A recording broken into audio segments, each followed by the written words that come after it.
Welcome back to our rainy, drizzly, cool day in central Mississippi.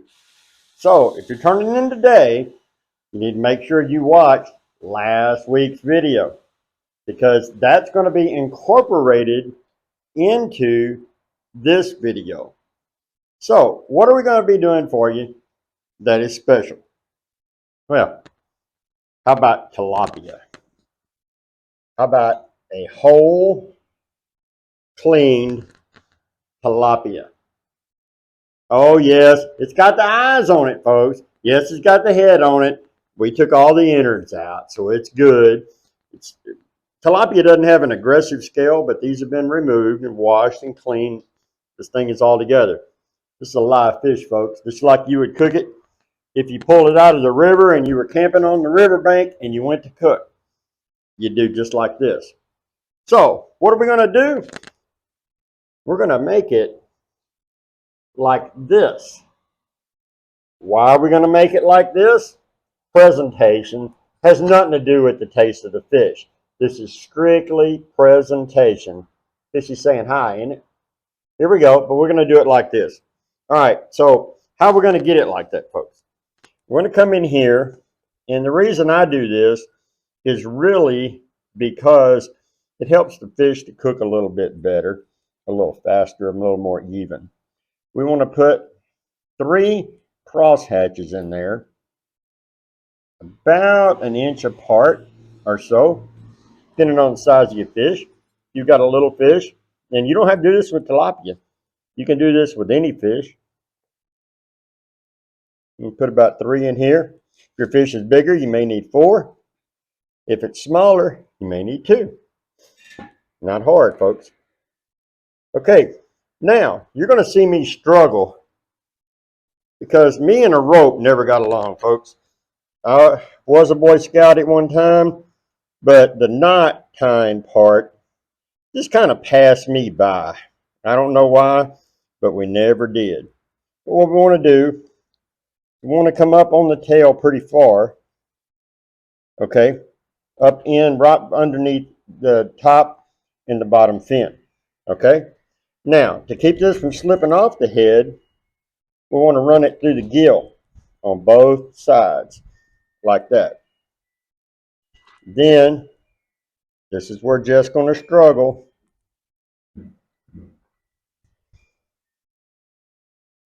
We're going to get this curved up.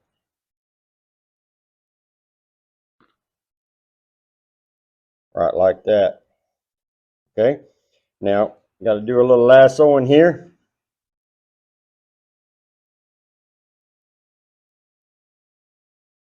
In order to get this fixed so it doesn't slip off. And you're probably going to see me slip off. Now, you know, I do a lot of cooking outside.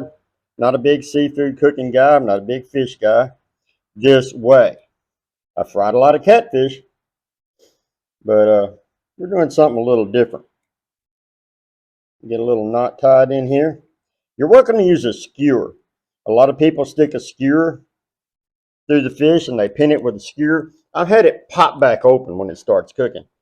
There we go, curled. Now, you can see where we made them slits. It's kind of opened up. Okay, let's get this yucky stuff out of our way here. All right, now for the mess. In here is 50-50 flour and cornstarch. How much is in there? I don't really know. I just eyeballed it. But you want this mixture to be 50-50.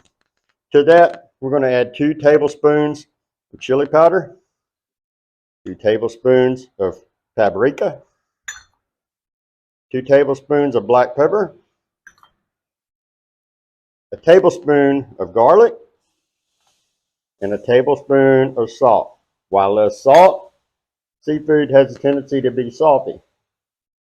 Let me give this a good stir. And I hope if y'all are watching and y'all didn't watch last week's video, you're going to have to go back because you're going to have to look. There's a side that's going to go with this fish, and there is a reasoning as to why I made it like that. It's all from presentation and all for presentation.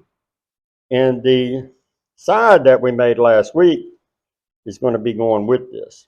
Now obviously I have a black cup towel, which shows you how sloppy I am and why my camera operator, or my wife, is so glad I'm cooking outside. All right, we want to dust this fish very, very lightly. Typically, you would put a batter on this fish. I mean, not a batter, but you would put an egg wash or milk or something on this, and that's how you would get this to stick. We don't want to do it this way. We're going to put a light little dusting on this fish. Nothing real aggressive. And some of this is going to come off as it cooks. Now, what we're going to do, I'm going to set that aside. I'm going to let that sit just a little bit. It's not a perch, but she's all perched up. All right, here we go.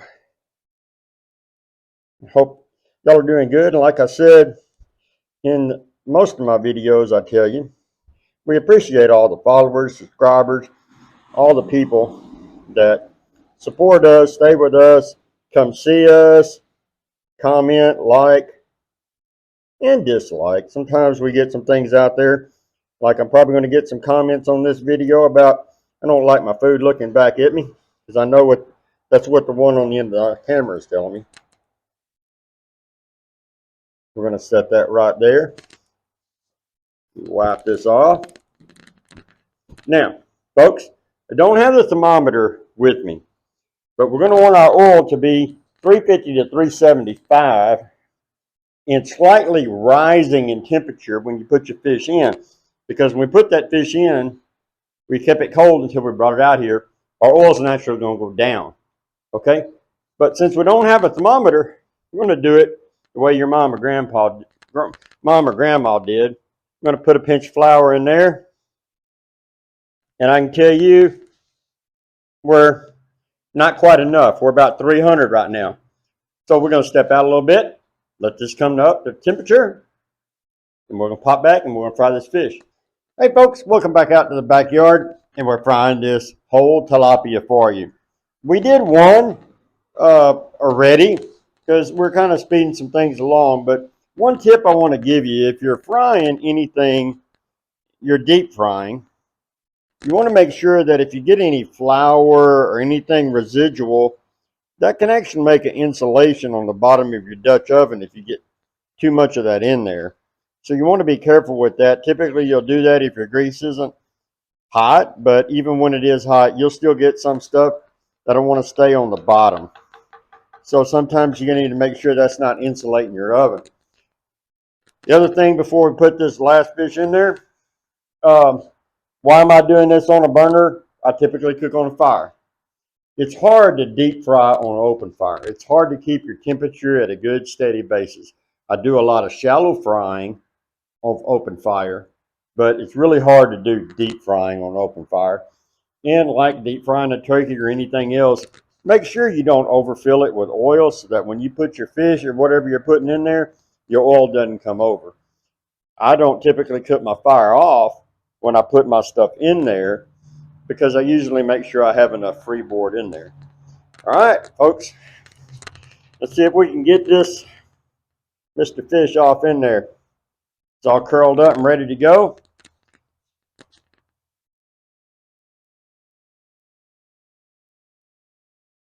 And there we go. We're not super, super hot. Our oil's probably right around 350. But this is a pretty good chunk of fish that's in here.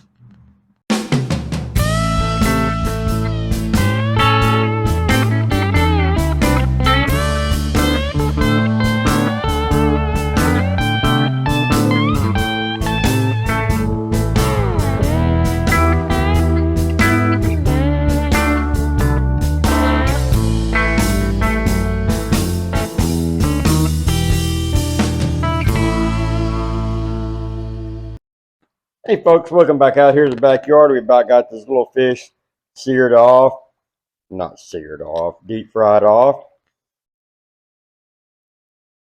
So people ask, well, how do you know when fish is ready? Well, fish gets a little buoyant when it gets there. Now, we didn't do a hard batter on this fish, so I'm not going to have the catfish crust, if you will, on it. Set this over here. Let it kind of rest just a little. Then we're going to get it on the plating.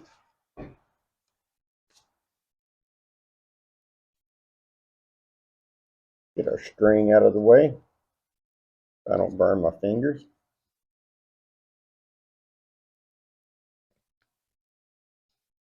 It is hot, folks. I can feel it.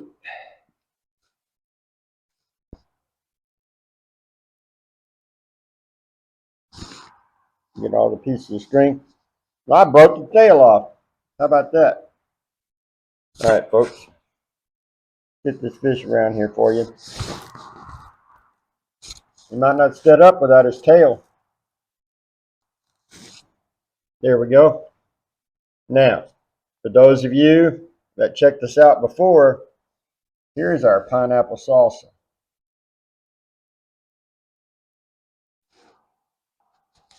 It's laid up here around this fish and all over the table. Depending on how big your fish is, you can put this in the middle of the fish or however you want. And I'm getting some funny looks right now because I'm getting more on the table than I am on the plate. But that's all right. We're outside.